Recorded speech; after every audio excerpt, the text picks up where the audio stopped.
आणि गुलामीचा वरवंटा फिरवून अवघ्या हिंदुस्थानाला भेटीस धरणाऱ्या त्या पापी औरंगजेबाला सुवातीत काढलं.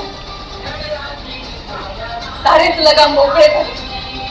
आता मराठी तटे उधळून एक पाय झेलमच्या तटापल्ल्या आणि दिल्लीच्या तख्तावर तास रोवताना या सळसळत्या धमन्यांमधून उठून सदैव एकच लढतात